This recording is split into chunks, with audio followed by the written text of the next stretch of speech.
Hello dear students, myself Vikas Yadav. I hope so कि आप सब लोग अच्छे होंगे और अच्छे से पढ़ाई कर रहे होंगे। आज हम शुरू करेंगे अप्लाइड थर्मोडायनेमिक्स की यूनिट नंबर 5 का पार्ट ए। जो यूनिट नंबर 5 है उसका नाम है gas turbine and jet propulsion. इसको दो पार्ट में पढ़ेंगे, part A and part B. Part A में पढ़ेंगे हम गैस टरबाइंस और पार्ट बी में पढ़ेंगे हम जेट प्रोपल्शन। ठीक है। सो आज हम देख लेते हैं कि यूनिट नंबर 5 के पार्ट ए में कौन कौन से टॉपिक पढ़ेंगे। इससे पहला टॉपिक है gas turbine and its classification. Next topic है ब्रेटन साइकिल। थर्ड वन है प्रिंसिपल ऑफ गैस टरबाइन। फिर नेक्स्ट पढ़ेंगे gas turbine cycle with reheat. नेक्स्ट पढ़ेंगे gas turbine cycle with intercooling. नेक्स्ट पढ़ेंगे gas turbine cycle with regeneration. और लास्ट में पढ़ेंगे stage efficiency and polytropic efficiency. तो ये सारे टॉपिक आज यूनिट नंबर 5 के पार्ट ए में हम पढ़ेंगे और इसके बेसिस पर एक न्यूमेरिकल भी सॉल्व करेंगे। तो आइए देखते हैं कि इस यूनिट 5 के पार्ट ए में जो टॉपिक आज हम पढ़ेंगे उनके बेसिस पे कौन कौन से क्वेश्चन आए हुए हैं। ये इस पूरे में कौन कौन से क्वेश्चन आए हुए हैं, इसमें पहला है derive an expression for air standard efficiency of Brayton cycle. Second है what is the principle of jet propulsion, explain the working of turbojet engine with neat diagram. Next है explain perfect intercooling in Brayton cycle. Next one है explain rocket propulsion. और last में है classify the jet propulsion engine. तो ये सारे question है जो लगातार यूनिवर्सिटी में पूछे जाते रहे हैं। ठीक है। जब लास्ट हमने टी डी का यूनिट नंबर 1 पढ़ा था तो उसमें मैंने कुछ फॉर्मूले बताए थे कि वो फॉर्मूले बार बार यूज होंगे। जब यूनिट नंबर फर्स्ट हमने आईसी इंजन पढ़ा था उसमें auto cycle, diesel cycle, dual cycle पढ़ा था। तो जब हम एफिशिएंसी का फॉर्मूला डिराइव कर रहे थे या वर्क डन निकाल रहे थे तो उस टाइम कुछ फॉर्मूलेस हैं या कुछ एक है कि जो आइडियल गैस इक्वेशन में कुछ रिलेशंस हैं जो बार बार यूज होते हैं, वो मैंने यहाँ पर भी दे रखा है। जैसे P1/P2 is equal to T2/T1, V2/V1 is equal to T2/T1 या P1V1 is equal to P2V2।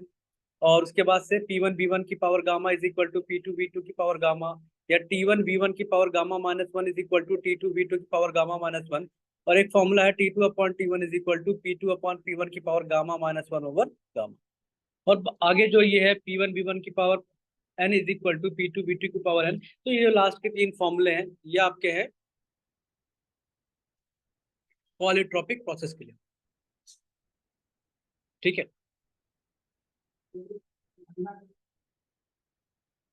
ठीक है। तो नेक्स्ट हम शुरू करते हैं gas turbine. What is gas turbine, होती क्या है? सो गैस टरबाइन क्या है? बेसिकली टरबाइन क्या है? टरबाइन एक प्राइम मूवर है ना। बेसिकली टरबाइन क्या होती है? एक प्राइम मूवर होता है जो एनर्जी के एक फॉर्म को दूसरे फॉर्म में कन्वर्ट करता है। अब बात ये हम करते हैं कि यहाँ पर हम वर्किंग फ्लूइड क्या ले रहे हैं। अगर हम वर्किंग फ्लूइड गैस लेते हैं तो इसी को हम गैस टरबाइन बोल देते हैं। अगर हम यहाँ पर वर्किंग फ्लूइड स्टीम लेंगे तो इसी को हम स्टीम टरबाइन बोल देंगे। या फिर अगर हम वर्किंग फ्लूइड वाटर ले रहे हैं तो इसी को हम हाइड्रोलिक टरबाइन बोल देते हैं। तो गैस टरबाइन क्या है? तो gas turbine is a prime mover like an internal combustion engine. It is a rotary type of IC engine. It utilise the kinetic energy of a jet of burned gases and air. ठीक है। तो gas turbine basically क्या है? Gas turbine एक prime mover है like internal combustion engine. ठीक है। और ये बर्न्ड गैसेस से जो जेट प्रोड्यूस होता है उसको यूटिलाइज करते हैं पावर जनरेशन के लिए। नेक्स्ट टॉपिक इसमें है क्लासिफिकेशन ऑफ गैस टरबाइन। तो gas turbine are generally classified as follow. ठीक है। तो हम इसको दो तरीके से डिवाइड करेंगे। पहला according to the path of the working fluid और दूसरा क्या है? According to the process of heat absorption. ठीक है। तो फर्स्ट वन है according to the path of working fluid. तो उसमें दो तरीके की टरबाइन होती हैं, तीन तरीके की। पहला होता है open cycle gas turbine, second one है close cycle gas turbine and third one है semi close cycle gas turbine. Next according to the process of heat absorption, मतलब जो हीट एब्जॉर्ब वो किस प्रोसेस पे हो रही है। अगर वो हीट एब्जॉर्ब कांस्टेंट प्रेशर पे हो रही है तो उसको हम बोलेंगे कांस्टेंट प्रेशर और continuous combustion type gas turbine. अगर वही हीट एब्जॉर्प्शन कांस्टेंट वॉल्यूम पर हो रहा होगा तो उसे बोलेंगे कांस्टेंट वॉल्यूम और एक्सप्लोशन टाइप गैस टरबाइन। ठीक है। ये था classification of gas turbine. Next सबसे इंपॉर्टेंट है वो है Brayton cycle. What is Brayton cycle, क्या होती है? ठीक है। तो basically Brayton cycle is the standard a basic cycle of gas turbine power plants. So Brayton cycle is a constant pressure cycle for a perfect gas it is also called joule cycle. ठीक है, इसे हम joule cycle बोलते हैं। The heat transfer achieve in reversible constant pressure heat exchanger. यहाँ पर जो heat absorption process होगा वो कांस्टेंट वॉल्यूम पर होगा। ठीक है, अब जो एक ideal gas turbine power plant है उसको इस डायग्राम में शो कर रखा है यहाँ पर। बेसिकली इसके चार कंपोनेंट होंगे मेन। पहला होगा कंप्रेशर, हीट एक्सचेंजर या हीटर बोलते हैं इसको। फिर यहाँ पर टरबाइन लगी होगी और यहाँ पर फिर कूलर होगा। ठीक है, तो इस साइकिल, ये जो साइकिल है इस पावर प्लांट को हमने यहाँ पर शो कर रखा है, और इसका जो पीवीटीएस डायग्राम है वो यहाँ पर हमने नेक्स्ट साइकिल में शो कर रखा है, देखिए यहाँ पर। ठीक है, तो ये है इसका प्रेशर वॉल्यूम डायग्राम और ये इसका टेम्परेचर एंट्रोपी डायग्राम। तो देखते हैं ब्रेटन साइकिल में कौन कौन से प्रोसेस होते हैं। बेसिकली यहाँ पर चार प्रोसेस होते हैं। प्रोसेस 1 से 2 होगा the air is isentropic compression from lower pressure P1 to higher pressure P2। 1 से 2 क्या होगा, रिवर्सिबल एडियाबेटिक कंप्रेशन होगा from pressure lower pressure 1 to higher pressure 2 तक। और जब कंप्रेशन होगा तो यहाँ पर टेम्परेचर राइज करेगा 1 से लेकर 2 तक। और इस ड्यूरिंग दिस प्रोसेस, क्योंकि ये आइसेंट्रोपिक प्रोसेस है या रिवर्सिबल एडियाबैटिक प्रोसेस है, तो आइसेंट्रोपिक प्रोसेस का मतलब क्या है कि एंट्रोपी क्या रहेगी, कांस्टेंट। तो देखो प्रोसेस 1 से 2 के बीच में एंट्रोपी क्या है, कांस्टेंट। प्रोसेस 2 to 3 क्या है, कांस्टेंट प्रेशर हीट एडिशन। देखिएगा 2 से 3 पे प्रेशर क्या है, कांस्टेंट, तो कांस्टेंट प्रेशर हीट एडिशन। तो यहाँ पर क्या होगा, जो इसका वॉल्यूम है वो चेंज होगा फ्रॉम V2 से लेकर V3 तक। इसका वॉल्यूम इंक्रीज कर जाएगा और इसकी एंट्रोपी भी इंक्रीज करेगी और टेम्परेचर भी इंक्रीज करेगा। नेक्स्ट है प्रोसेस 3 to 4। 3 to 4 क्या होगा, रिवर्सिबल एडियाबैटिक एक्सपेंशन और isentropic expansion from pressure P3 to P4 तक। ठीक है, देन प्रोसेस 4 to 1 पे क्या होगा, heat is rejected from the system eight constant volume. तो 4 से 1 क्या होगा, कांस्टेंट वॉल्यूम हीट रिजेक्शन। तो यहाँ पे चार प्रोसेस होंगे। पहला क्या होगा, 1 to 4 में क्या होगा, isentropic compression, 2 to 3 constant pressure heat addition, 3 to 4 isentropic expansion and 4 to 1 क्या होगा, कांस्टेंट वॉल्यूम हीट रिजेक्शन। ठीक है, अब नेक्स्ट हम देखेंगे यहाँ पर कि ब्रेटन साइकिल के लिए एफिशिएंसी का फॉर्मूला कैसे डिराइव करें। तो वी नो दैट एफिशिएंसी का फॉर्मूला क्या होता है, work done upon heat received, कि टोटल वर्क डन कितना हुआ और उस पर कितनी हीट रिसीव्ड हुई। Then work done is equal to होता है heat received minus heat rejected. ठीक है, तो अब देखो यहाँ पर क्या, हीट रिसीव्ड, हीट कहाँ पर रिसीव हो रही है, constant pressure heat addition process 2 to 3। तो क्या हो जाएगा, और क्या था कांस्टेंट प्रेशर पे, तो MCP T3 minus T2 minus heat rejection MCP T4 minus T1 upon MCP T3 minus T2। ठीक है, इसको थोड़ा सॉल्व करने का 1 minus T4 upon T4 minus T1 upon T3 minus T2 यहाँ पर। ठीक है, अब देखेंगे यहाँ पर कि प्रोसेस 1 से 2 क्या था, आइसेंट्रोपिक कंप्रेशन। प्रोसेस 1 से 2 क्या था, isentropic compression. Then T2 upon T1 is equal to P2 upon P1 की power gamma minus 1 over gamma. Then T2 की वैल्यू मिल जाएगी, T2 is equal to T1, और P2 अपॉन P1 क्या है, pressure ratio, जिसको डिनोट करेंगे RP से। Then T2 is equal to T1 RP की power gamma minus 1 over gamma. Similarly 3 से 4 क्या था, reversible adiabatic expansion. Then T3 upon T4 is equal to P2 upon P1, क्योंकि P2 क्या बनेगा formula, T3 upon T4 is equal to P3 upon P4, जितना pressure 3 पर है। तो पीछे डायग्राम पर यहाँ पर आते देखिएगा, यहाँ पर एक सेकेंड, यहाँ पर। ठीक है, तो क्या बनेगा, T3 upon T4 is equal to P2 upon P1 की power gamma minus 1 over gamma, और T3 इज इक्वल टू क्या मिल जाएगा, T4 आरपी की power gamma minus 1 over gamma, जहां पर आरपी क्या है, pressure ratio. Now air standard efficiency क्या हो जाएगी, 1 minus T4 minus T1 upon था। ठीक है, T3 की जगह क्या पुट करेंगे, T3 की वैल्यू कितनी है, T4 आरपी की power gamma minus 1 over gamma, और T2 इज इक्वल टू क्या है, T1 आरपी की power gamma minus 1 over gamma. यहाँ से आरपी की power gamma minus 1 over gamma बाहर ले लेंगे तो क्या बचेगा, T4 माइनस T1 तो ऊपर है, नीचे बचेगा T4 माइनस T1, जो कि कैंसिल आउट हो जाएगा। तो एफिशिएंसी का फॉर्मूला क्या बनेगा, 1 माइनस 1 अपॉन आरपी की power gamma minus 1 over gamma. तो इस तरीके से क्या कर सकते हैं हम, ब्रेटन साइकिल की एफिशिएंसी का फॉर्मूला डिराइव कर सकते हैं।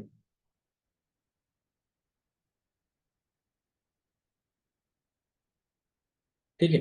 नेक्स्ट टॉपिक है pressure ratio for maximum work. अगर हमें ब्रेटन साइकिल से मैक्सिमम और वर्क आउटपुट लेना है तो उस कंडीशन में प्रेशर रेशियो क्या होगा। ठीक है, तो कैसे निकालेंगे, देखो वर्क आउटपुट ड्यूरिंग साइकिल क्या होगा, heat received minus heat rejected, it means MCP T three minus T two minus MCP टी4 माइनस टी1 यहाँ पर। ठीक है, अब देखो अब क्या करेंगे, यहाँ पर हम थोड़ा सा रीअरेंज करेंगे, तो रीअरेंज करके क्वेश्चन आ जाएगी MCP in bracket T three minus टी4 minus MCP T two minus T one. अब यहाँ से क्या करेंगे, टी3 को बाहर ले लो और यहाँ से टी1 को बाहर ले लो, तो क्या आ जाएगा, एमसीपी टी3 1 माइनस टी4 अपॉन टी3 माइनस टी1 टी2 अपॉन टी1 माइनस 1। अब इस केस में देखेंगे भाई कि प्रेशर रेशियो मैक्सिमम कैसे, भाई मैक्सिमम वर्क डन के लिए प्रेशर रेशियो क्या होना चाहिए। तो in case of a given turbine the maximum temperature T1 and the minimum temperature T1 and the maximum temperature T3 are prescribed. मतलब कि कोई भी गिवन गैस टरबाइन गिवन होगी उसके लिए मिनिमम टेम्परेचर और मैक्सिमम टेम्परेचर हमेशा गिवन होता है, प्रेस्क्राइब्ड होता है। T1 being the temperature of the atmosphere and T3 क्या होगा, maximum temperature with the metal of turbine would withstand. मतलब क्या T1 क्या है यहाँ पर एटमॉस्फेरिक टेम्परेचर है और T3 क्या है यहाँ पर मैक्सिमम टेम्परेचर है जिस पर कोई भी मेटल विदस्टैंड कर सकता है, एटलीस्ट वो मेल्ट नहीं करेगा। So consider the specific heat at constant volume Cp to be constant. अब मान लेते हैं Cp क्या है यहाँ पर कांस्टेंट, देन इस इक्वेशन को ले तो क्या आ जाएगा, T3 upon T4 is equal to RP की power gamma minus 1 over gamma is equal to T2 upon T1। ये होता है ना, अभी हमने पीछे पढ़ा था, यहाँ से देखो देखो ये था यहाँ पर, ये बन गया था यहाँ से और यहाँ से भी रिलेशन बन के आ गया था। ठीक है, तो अब हम क्या करेंगे, जो गामा माइनस 1 ओवर गामा, इसको बार बार ना लिखने के लिए हम क्या मान लेंगे, इसको मान लेंगे gamma minus 1 over gamma is equal to Z. इसको मान लेंगे क्या है, ये Z. So we have work output क्या बनेगा, डब्ल्यू इज इक्वल टू के। उस इक्वेशन में फिर से आ जाओ, T3 1 माइनस 1 अपॉन आरपी की power Z minus T1 RP की पावर जेड माइनस 1। अब इस इक्वेशन को क्या करेंगे, हम पी की रेस्पेक्ट में डिफ्रेंशिएट कर देंगे। क्या करेंगे, इसको पी की रेस्पेक्ट में डिफ्रेंशिएट करेंगे, तो D W upon D R P is equal to K. इसको डिफ्रेंशिएट कर तो क्या बनेगा, T3 into Z upon R P Z की power Z plus 1 minus T1 Z R P की power Z minus 1 should be equal to 0 for maximum. तो इसको क्या करेंगे, हम 0 के इक्वल पुट कर देंगे। पुट करिए तो क्या मिलेगा, Z T3 upon R P की power Z plus 1 is equal to T1 Z R P की पावर जेड माइनस 1। इसको सॉल्व करेंगे तो क्या मिलेगा, आरपी की power 2z T3 upon T1। क्या मिल जाएगा, आरपी की power 2z is equal to T3 upon T1 और आरपी इज इक्वल टू क्या हो जाएगा, इस पूरी इक्वेशन को 2z से डिवाइड कर दो, है ना। तो आरपी क्या मिल जाएगा, RP is equal to T3 upon T1 की पावर 1 अपॉन 2z और z की वैल्यू क्या थी, गामा माइनस 1 ओवर गामा। तो आरपी इज इक्वल टू क्या हो जाएगा, RP is equal to T3 upon T1 gamma upon 2 gamma minus 1। तो ये क्या था, मैक्सिमम, ये कहता है pressure ratio for maximum work done. अगर हमें मैक्सिमम वर्क डन सिस्टम से लेना है तो प्रेशर रेशियो कितना होना चाहिए, RP is equal to T3 upon T1 की power gamma over 2 time gamma minus 1।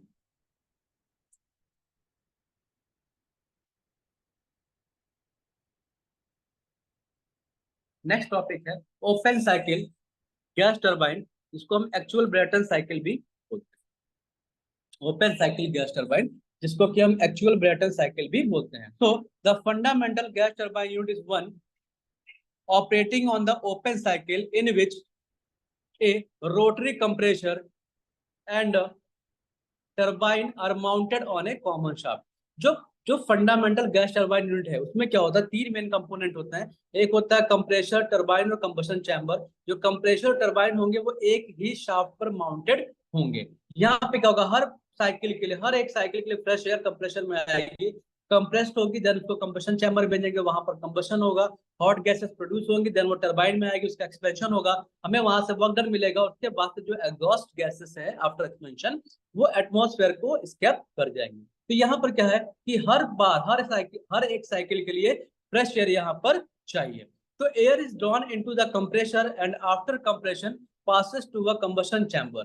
Energy is supplied in the combustion chamber by spraying fuel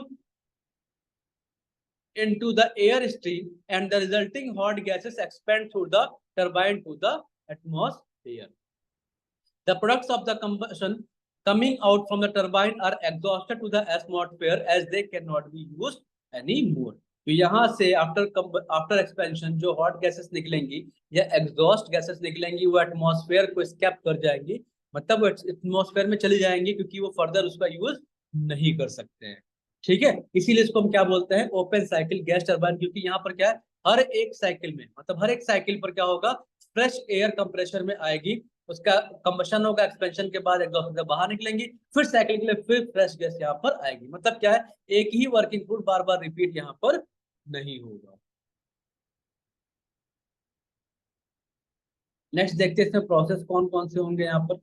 ठीक है, तो इस साइकिल में हम दोनों प्रोसेस दिखाएंगे, एक्चुअल और आइडियल दो। ठीक है, अब यहाँ पर एक हम मान लेंगे असम्पशन कि pressure loss in the combustion chamber is neglected this. अब इस साइकिल को हमने क्या करा, यहाँ पर टीएस डायग्राम पे शो कर रहा है, मतलब टेम्परेचर एंट्रोपी डायग्राम पे शो कर रखा है। तो 1 to 2 डैश क्या है, 1 से 2 डैश क्या है, इरिवर्सिबल एडियाबैटिक कंप्रेशन। 1 से 2 क्या है, रिवर्सिबल एडियाबैटिक कंप्रेशन, 1 से 2 डैश है irreversible adiabatic compression. 2 dash to 3 constant pressure heat addition. 2 dash to 3 क्या होगा, constant pressure heat addition in the combustion chamber. Then 3 to 4 dash क्या है, इरिवर्सिबल एडियाबैटिक एक्सपेंशन। क्या है, इरिवर्सिबल एडियाबैटिक एक्सपेंशन। ठीक है, तो अब यहाँ पर 1 से 2 क्या है, आइडियल कंडीशन है, 1 से 2 डैश क्या एक्चुअल कंडीशन है, 3 to 4 आइडियल एक्सपेंशन है, और 3 to 4 डैश क्या है, एक्चुअल एक्सपेंशन है। तो ये सारे प्रोसेस, 3 प्रोसेस होते हैं इसमें ओपन साइकिल गैस टरबाइन। अब देखते हैं यहाँ पर इसकी एफिशिएंसी का फॉर्मूला कैसे डिराइव। तो assuming changes in kinetic energy between the various points in the cycle to be negligible, small compared with enthalpy change, and then applied the flow equation to each part of cycle. मोटा मोटी की समझ नहीं है कि हम क्या करेंगे, यहाँ पर जो काइनेटिक एनर्जी लॉसेस है उसको हम निगलेक्ट कर देंगे, और हर एक सिस्टम पे 3 सिस्टम या 3 डिवाइस लगे हुए हैं, कंप्रेशर, कंबशन चैम्बर और टरबाइन, ये तीनों क्या होते हैं, ओपन सिस्टम। ये तीनों एक्चुअली में है क्या, ओपन सिस्टम। तो यहाँ पर क्या करेंगे, हम स्टेडी फ्लो एनर्जी इक्वेशन लगाएंगे। तो देखो वर्क इनपुट कितना हो कंप्रेसर में, Cp T2 dash minus T1, heat supplied combustion chamber में कितना होगा, Cp T3 minus T2 dash. Then work output कितना हो जाएगा यहाँ पर, Cp T3 minus T4 dash. ठीक, तो नेट वर्क आउटपुट कितना होगा, work output upon work input. Work output कहां से मिल रहा हमें, टरबाइन से, वो कितना है, Cp T3 minus T4 dash. Work input कहां पर हो रहा है, कंप्रेसर में, तो minus Cp T2 dash minus T1। Now efficiency का फॉर्मूला यहाँ पर हम डिराइव करते हैं। देखिए एफिशिएंसी का फॉर्मूला क्या होगा, net work output upon heat supply. Net work output कितना है, Cp T3 minus T4 dash minus Cp T2 dash minus T1 upon heat supply कितनी है, Cp T3 minus T2 dash. ठीक है, अगेन कंप्रेसर आइसेंट्रोपिक, हम यहाँ से क्या करेंगे, इस फॉर्मूले से हम एफिशिएंसी का फॉर्मूला फाइंड आउट कर सकते हैं।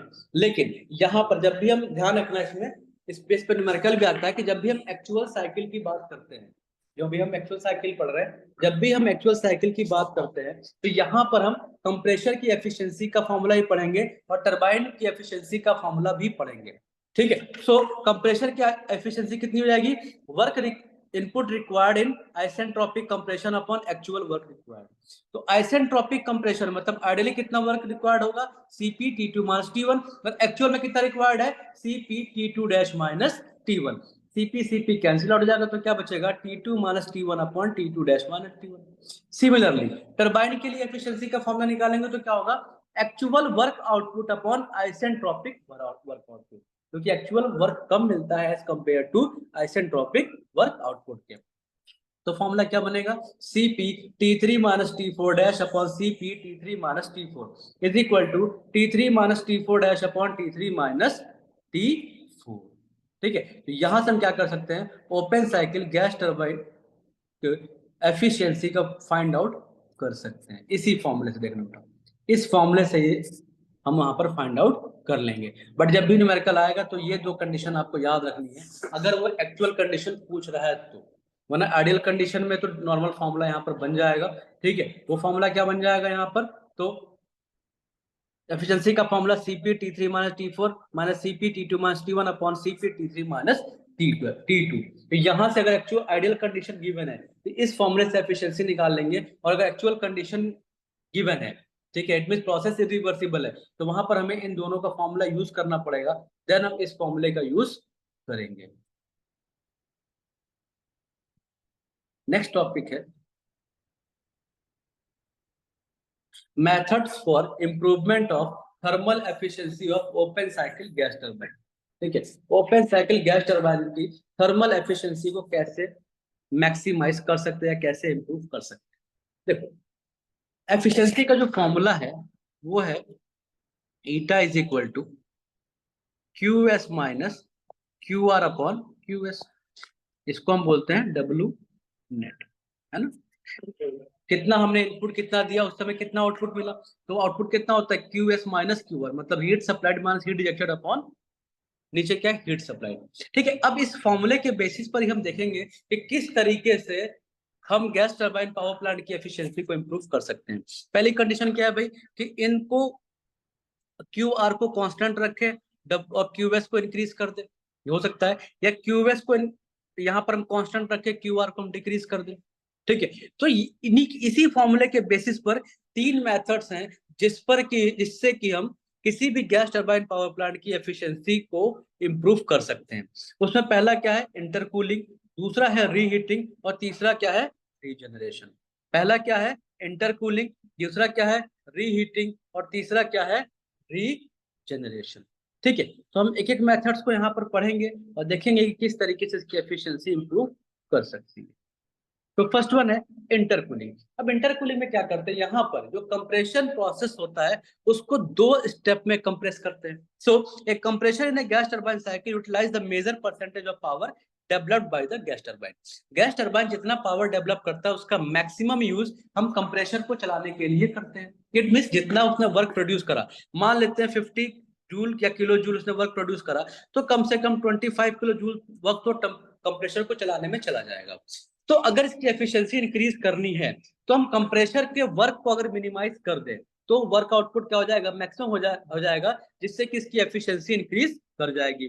इट मींस क्या है यहाँ पर, कि हमें जो कंप्रेशर है उसकी एफिशिएंसी को हमें जो कंप्रेशर है उसको जो हम वर्क दे रहे हैं उसे डिक्रीज करना होगा। So the work required by the compressor can be reduced by compressing the air in two stages और इंटरपोलेटिंग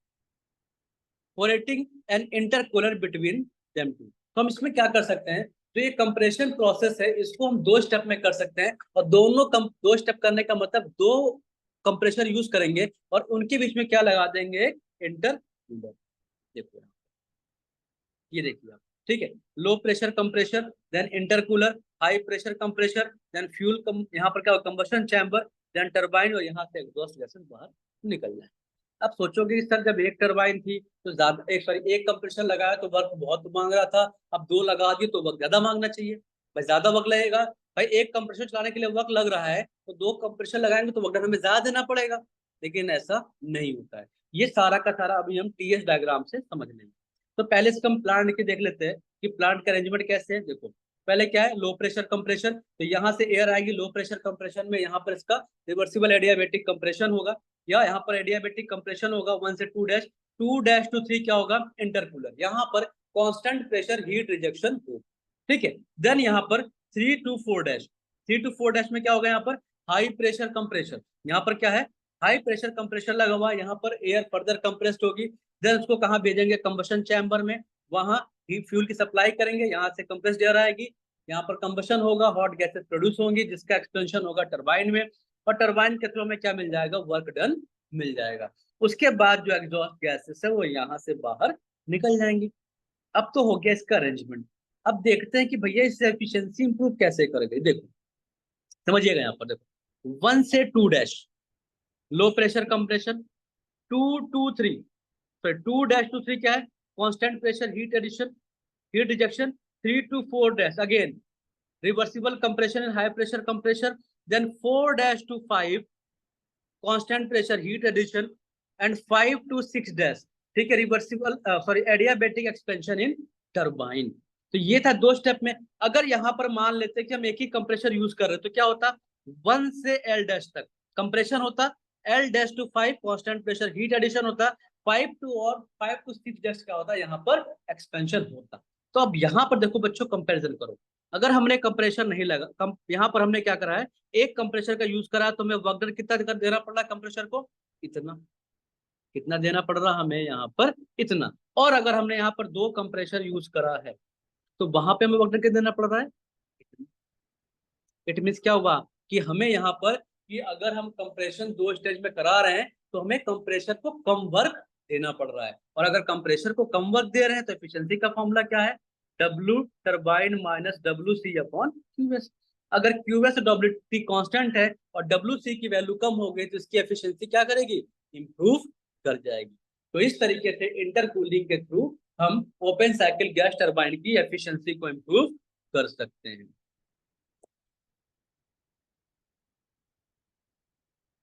ठीक है, जिसको यहाँ पर मैंने मैथमेटिकली यहाँ प्रूव भी करा। देखो the ideal cycle for the arrangement is 1 2 3 4 5 6। ठीक है, the compression process without intercooling is shown as 1L dash in the actual case and 1L in the ideal isentropic case। देखो तो वर्क इनपुट विद इंटरकूलिंग कितना होगा, Cp T2 dash minus T1 plus Cp T4 dash minus T3। और work input without intercooling कितना होगा, Cp TL dash minus T1। तो अब क्या करो, इन दोनों को जब कंपेयर करोगे तो क्या होगा कि विद इंटरकूलिंग वर्क कम देना पड़ेगा as compare to work without intercooling. ठीक है, तो यहां से इंटरकूलर लगा के हम efficiency sorry gas turbine power plant की एफिशिएंसी को इंप्रूव कर सकते हैं। ठीक है, नेक्स्ट है रीहीटिंग। तो रीहीटिंग के थ्रू हम, नेक्स्ट टॉपिक है रीहीटिंग। तो रीहीटिंग के थ्रू हम गैस टरबाइन साइकिल की एफिशिएंसी कैसे इंप्रूव करेंगे, बहुत आसान है। अभी हमने क्या करा था, कंप्रेसर को 2 स्टेज में कराया तो क्या हुआ, कंप्रेसर को कम वर्क देना पड़ा। अब क्या करेंगे, जो एक्सपेंशन हो रहा टरबाइन के थ्रू, तो यहाँ पर क्या करेंगे हम, एक्सपेंशन 2 स्टेज में कराएंगे। इट मींस क्या है कि यहाँ पर 2 टरबाइन का यूज करेंगे और इनके बीच में क्या करेंगे, एक रीहीटर लगा देंगे। इनके बीच में क्या करेंगे बच्चों, एक रीहीटर लगा देंगे। So the output of a gas turbine can be amply improved by expanding the gases in 2 stages with a reheater between the 2 as shown in the figure। देखो कंप्रेशर, ये हो गया combustion chamber 1, high pressure turbine, क्योंकि यहाँ से जो compress करके air आएगी वो हाईली कंप्रेस्ड एयर होगी, तो यहाँ पर हमें हाई प्रेशर कंप्रेसर टरबाइन लगाना पड़ेगा। और इससे जितना वर्क प्रोड्यूस होगा, हाई प्रेशर टरबाइन से जितना वर्क प्रोड्यूस होगा वो टोटल का टोटल यूज हो जाएगा इस कंप्रेसर को चलाने के लिए। उसके बाद यहाँ पर एक हम रीहीटर लगा देंगे। ठीक है, उसके बाद अगेन लो प्रेशर टरबाइन में इसका एक्सपेंशन होगा और जितना भी इससे वर्क मिलेगा उसका हम यूज करेंगे पावर जनरेशन के लिए।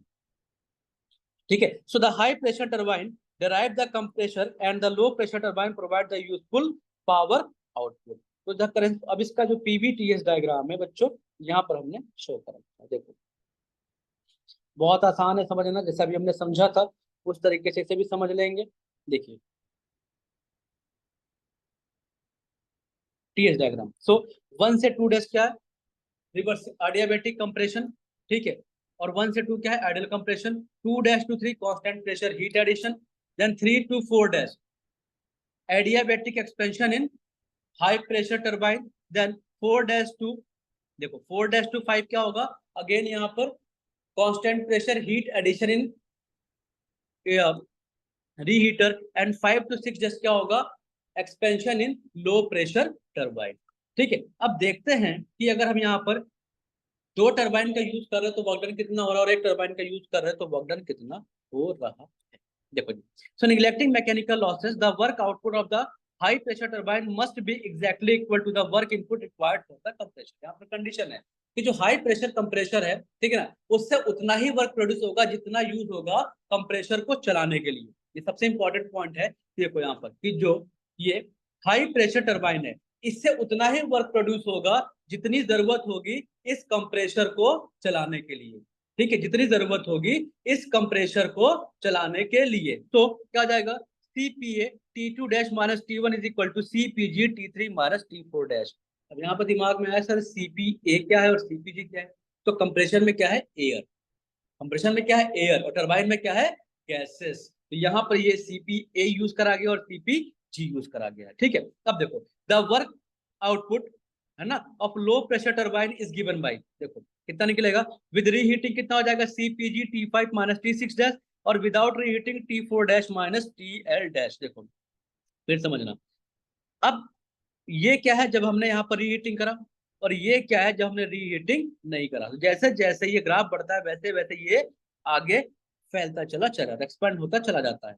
ठीक है, तो यहाँ पर since the pressure line diverse to the right on TS diagram, ये TS डायग्राम ने डाइवर्स करती चली जाएंगी। जब डाइवर्स करती यहाँ पर चली जाएंगी तो ये वाले जो वैल्यू आपकी है, यहाँ देखिएगा, जो ये वाली वैल्यू है ना, वो ज्यादा होगी एज कंपेयर टू ये वाली वैल्यू की। ठीक है, तो इट मीन्स क्या हुआ कि जब हमने यहाँ पर एक्सपेंशन दो पार्ट में कराया तो टरबाइन के थ्रू ज्यादा वर्क आउटपुट मिल रहा है। जब टरबाइन के थ्रू ज्यादा वर्क आउटपुट मिल रहा है तो, और हीट इनपुट सेम है, तो क्या होगा, इसकी एफिशिएंसी ऑटोमेटिक इंक्रीज कर जाएगी। So since the pressure line divert to the right on TS diagram, it can be seen that temperature difference T5 minus T6 dash is always greater than T4 dash minus TLZ, so that reheating increase the net work output। ठीक है, और जो next method है वो है regeneration.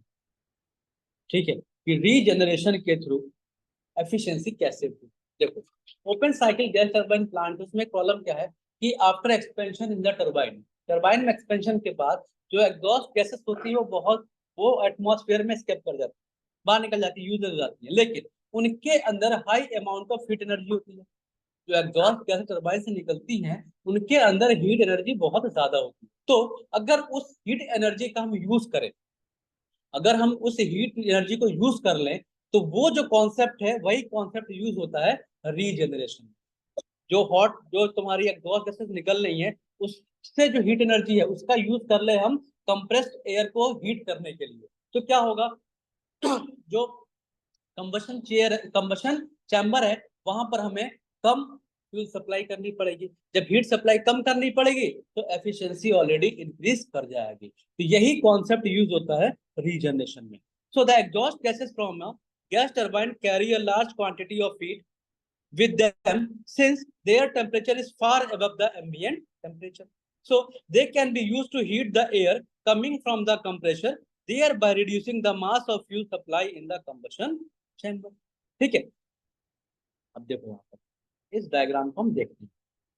देखो भैया कैसे, ये रहा कंप्रेशन, यहाँ से एयर आई कंप्रेस्ड हुई, कंप्रेस होने के बाद कहाँ पहुंच गई, यहाँ पर हीट एक्सचेंजर लगा हुआ है। तो पहले क्या होगा, यहाँ पर कंबशन हीट एक्सचेंजर बाद जाएगा, पहले कंबशन चैम्बर लगा हुआ है। कंबशन चैम्बर यहाँ क्या होगा, हॉट गैसेस प्रोड्यूस होंगी, जब यहाँ पे फ्यूल सप्लाई करेंगे देन इसको भेजेंगे टरबाइन में, टरबाइन में एक्सपेंशन होगा। एक्सपेंशन के बाद पहले क्या था, हॉट गैसेस तो बाहर निकल जा रहे थे, लेकिन अब इसको हम क्या करेंगे, वापस भेजेंगे, और ये कहाँ पहुंचेगा, हीट एक्सचेंजर में। कहाँ पहुंचेगा, हीट एक्सचेंजर में। अब देखना यहाँ पर सारा खेल यहीं पर है। जब यहाँ से जो एग्जॉस्ट गैसेस आ रही हैं उसका टेम्परेचर ज्यादा है एज कंपेयर टू जो ये कंप्रेस्ड एयर आ रही है, समझ रहे हैं यहाँ पर।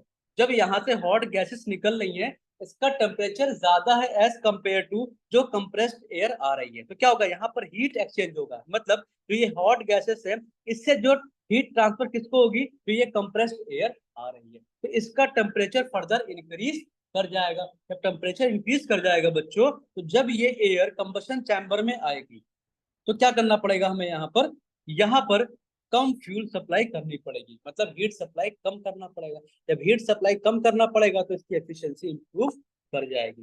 कैसे करेगी अब इसको हम देख लेंगे डायग्राम से। तो देखो पहले इसका TS डायग्राम देखते हैं। से 1 से 2 क्या है, रिवर्सिबल एडियाबैटिक कंप्रेशन, मतलब आइडियल प्रोसेस में कंप्रेशन कैसे होगा।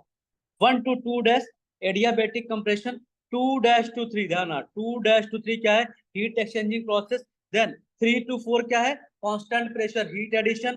Then 4 to 5 dash, 4 to 5 dash बच्चों क्या है, adiabatic expansion in turbine, and 5-6 क्या है यहाँ पर, 5-6 का यहाँ पर heat exchanging process in heat exchanger. ठीक है, heat exchanging process in heat exchanger.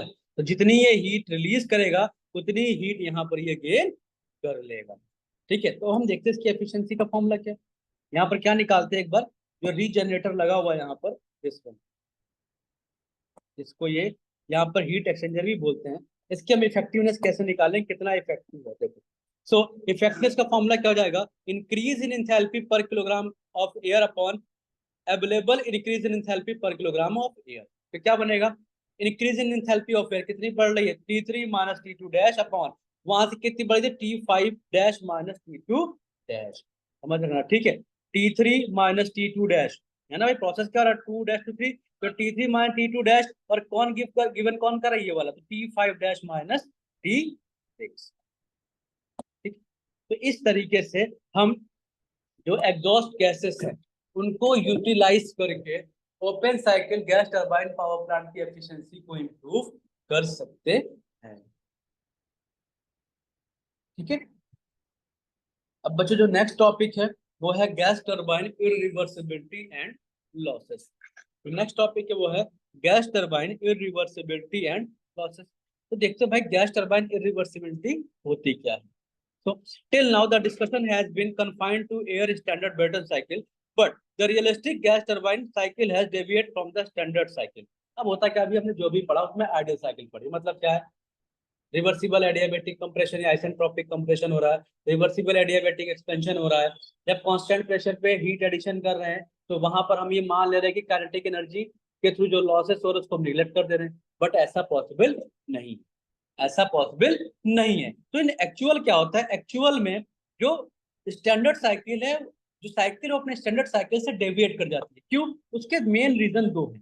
पहला क्या है, friction effects with in the compressor. अब कंप्रेसर के जब कंप्रेस हो रहा होगा वहां पर, जब एयर को कंप्रेस कर रहे हो तो वहां पर फ्रिक्शन आएगा, और जब जब वहां पर भी फ्रिक्शन आ जाएगा तो वहां वर्क लॉस होगा, जब वर्क लॉस होगा तो कोई प्रोसेस आइडियल बचेगा ही नहीं। So friction affects within the compressor and the turbine, which causes increase in specific entropy of working fluid across these components. दूसरा क्या है, friction which shall cause drop in pressure of working fluid across the constant pressure process. तो friction तीनों जगह होना भैया, compressor में भी होगा, टरबाइन में भी होगा, और कंबशन चैम्बर में भी होगा। तो इस रीजन से क्या होता है, जो आइडियल प्रोसेस है ना, वो एक्चुअल साइकिल जो आइडियल से डेविएट कर जाती है। तो apart from the above irreversibility of the gas turbine power plant, the irreversibility of combustion chamber is quite significant. So a salient state point of realistic gas turbine Brayton cycle with above irreversibilities and losses are shown below. कैसे, तो देखो, isentropic efficiency of turbine and compressor can be mathematically given as। अब हम क्या करेंगे यहाँ पर, compressor और टरबाइन की आइसेंट्रोपिक एफिशिएंसी निकालेंगे। मैंने पीछे करा था इसको, पीछे एक स्लाइड में मैंने बताया था आपको कि आइसेंट्रोपिक, जब हम ओपन साइकिल गैस टरबाइन पढ़ रहे थे। ठीक है, तो एफिशिएंसी का फॉर्मूला क्या होगा, isentropic efficiency of turbine is equal to H3 minus H4 upon H3 minus H4s is equal to क्या, दैट इज मतलब actual expansion work upon ideal expansion work. Similarly निकालेंगे आइसेंट्रोपिक एफिशिएंसी ऑफ कंप्रेशन, तो कैसे निकालेंगे, क्या बनेगा, isentropic efficiency of compressor is equal to ideal compressor work upon actual compressor work. तो जब भी हम एक्चुअल कंडीशन की बात करेंगे, ध्यान रखना, जब भी हम actual gas turbine power plant की बात करेंगे या गैस टरबाइन साइकिल की बात करेंगे, तो वहां पर हम ये दो फॉर्मूला यूज जरूर करेंगे। इट मींस क्या है कि कंप्रेसर की एफिशिएंसी कितनी है और टरबाइन की एफिशिएंसी कितनी है, वो क्वेश्चन में गिवन होगी, उसके बेसिस पर हम एक्चुअल टेम्परेचर को फाइंड आउट करेंगे और उसके बाद से हम साइकिल की एफिशिएंसी निकालेंगे। ठीक है बच्चों, तो इसके बेसिस पर हम एक न्यूमेरिकल करते हैं। ठीक है, एक बेसिक सा न्यूमेरिकल मैं आपको यहाँ पर बता रहा हूँ। ठीक है, इसी के बेसिस पर सारे न्यूमेरिकल हो जाते हैं। ध्यान रखिएगा, पेपर में एक न्यूमेरिकल इसका जरूर आएगा, है ना, और ये न्यूमेरिकल काफी आसान, जितनी आपकी यूनिट्स हैं उसमें एक न्यूमेरिकल तो आपकी पहली यूनिट जो है आपकी ए स्टैंडर्ड साइकिल है वहां पर, ठीक है ना, जो मैंने ऑटो डीजल डीजल साइकिल बताया था वहां से एक न्यूमेरिकल मिलेगा आपको आसान, और दूसरा आसान न्यूमेरिकल आपको यहाँ से मिलेगा। दोनों में प्रोसेस सिमिलर सिमिलर है, ये एफिशिएंसी हम कैसे फाइंड आउट करेंगे। एक न्यूमेरिकल करते हैं और देखते हैं यहाँ पर। तो क्वेश्चन कह रहा है कि air enters the compressor of a gas turbine plant operating on Brayton cycle is 101.325 kilo pascal and 27 degree centigrade.